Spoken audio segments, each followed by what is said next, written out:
Selamat pagi Bapak Ibu Saudara sekalian.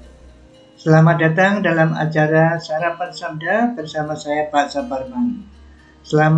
Sarapan kita pada pagi hari ini masih pencobaan Yesus di padang gurun, yaitu Matius 4. Tuhan Yesus di sana di bawah Roh Kudus dicobai dengan 3 pencobaan yang tertulis di sana. Pencobaan yang pertama berhubungan dengan perut, berhubungan dengan makanan. Saudaraku yang dikasih Tuhan, makanan merupakan salah satu keperluan kita, tapi itu bukan satu-satunya. Makanan menyebabkan kita dapat dilihat aslinya ya. Orang lapar itu kalau aslinya kelihatan kalau pada waktu orang itu lapar. Tuhan Yesus lapar sekali, lalu dicobai. Katanya pencobaan, jika engkau anak Allah, perintahkanlah supaya batu-batu ini menjadi roti. Itu ayat 3. Tapi apa jawab Tuhan Yesus? Ada tertulis, manusia hidup bukan dari roti saja, tetapi dari setiap firman yang keluar dari mulut Allah. Saudaraku, makanan penting. Makanan untuk hidup ya. Hidup untuk makan atau makan untuk hidup? Ya, makan untuk hidup. Bukan hidup untuk makan. Kita hidup, katanya di sini, dengan firman Allah. Bukan dengan makanan saja, bukan dengan roti saja. Tetapi kita hidup dengan setiap firman yang keluar dari mulut Allah. Macam-macam firman yang keluar dari mulut Allah. Makanan itu hanya salah satu di antaranya.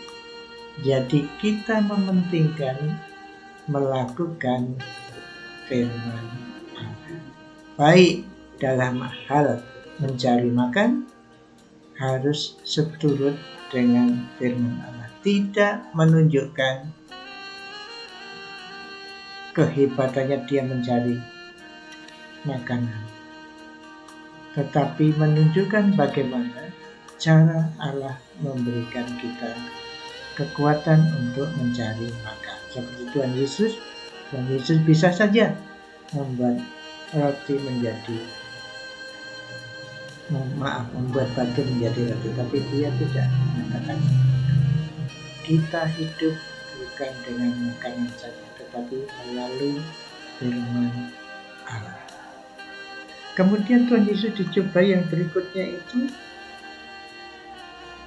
supaya melompat dari hubungan baik Allah. Lalu kalau di sana kalau jadi anak-anak Allah, maka Allah akan menolong. Tapi katanya ada pula tertulis, janganlah engkau mencobai Tuhan Allah.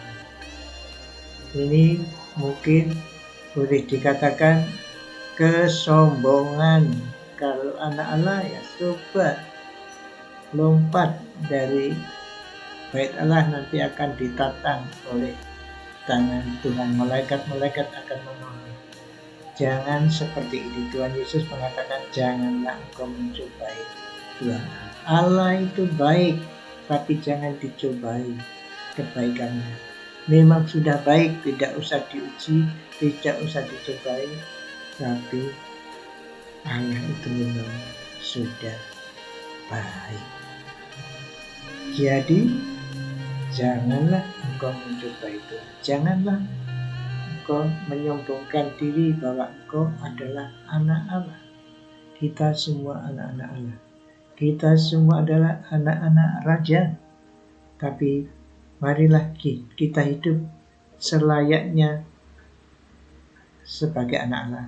Bukan menunjukkan kesombongan kita anak Allah. Bukan menunjukkan kuasanya menjadi anak Allah. Tetapi menunjukkan layaknya sebagai anak Allah itu seperti apa hidupnya. Yang terakhir itu ada pencobaan untuk menyembah. Ini aneh ini. Iblis ini meminta Yesus itu menyembah dia, dan sesudah itu akan dikasih seluruh kekuasaan kerajaan yang ada di bumi. Oh saudara, ini milik Yesus sendiri. Mengapa Iblis bodoh sekali menguji itu, katanya itu. Suruh menyembah, tapi kata Yesus, nyahlah iblis sebab ada tertulis. Dan lagi-lagi Tuhan Yesus menjawabnya selalu dengan firman Allah. Engkau harus menyembah Tuhan Allahmu dan hanya kepada Dia sajalah engkau berbakti. Hidup kita hidup oleh firman. Cari makan, tanya kepada firman. Menyombongkan diri tidak bisa, tanya firman. Mau cari keselamatan, mau menyembah, mau cari itu, cari sesembahan, tanya firman Tuhan.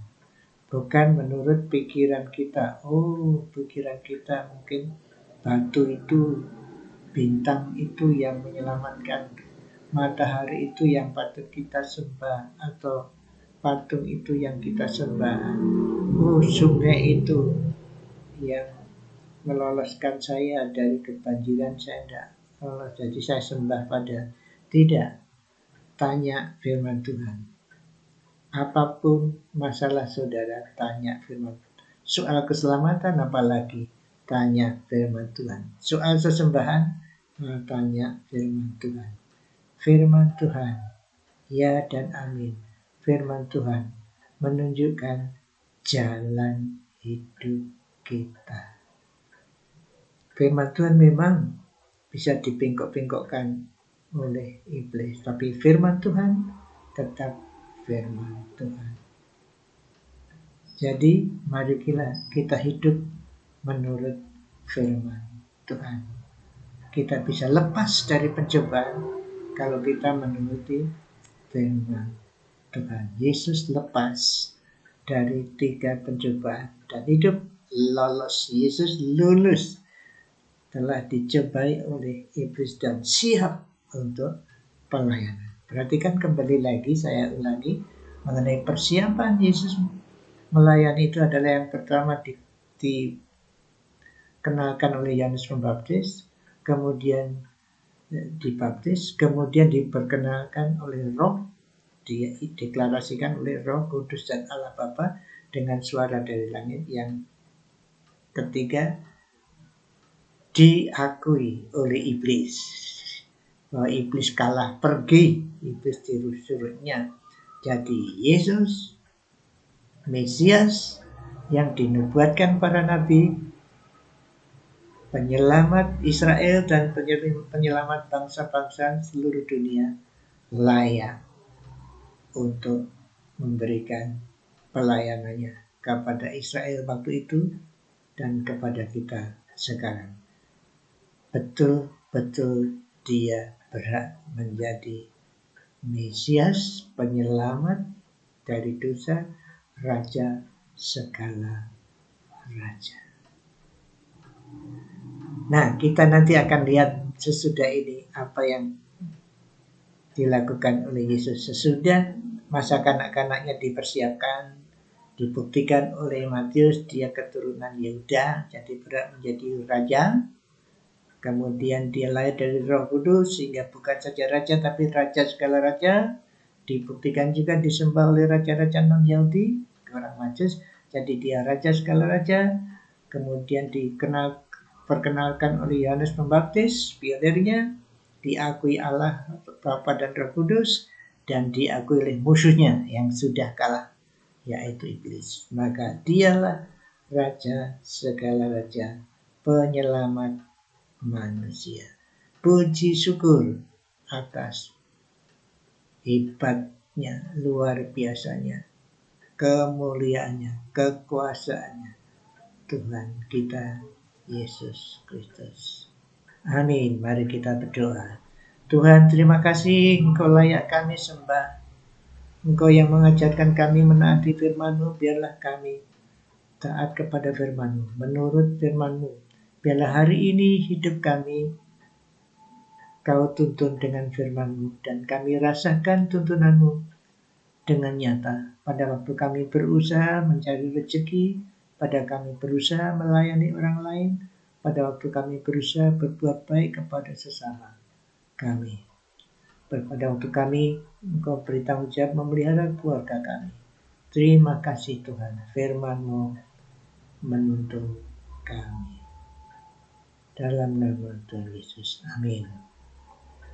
Selamat berkarya, selamat beraktivitas. Firman Tuhan menyertai saudara. Tuhan melalui firman-Nya menyertai saudara. Amin.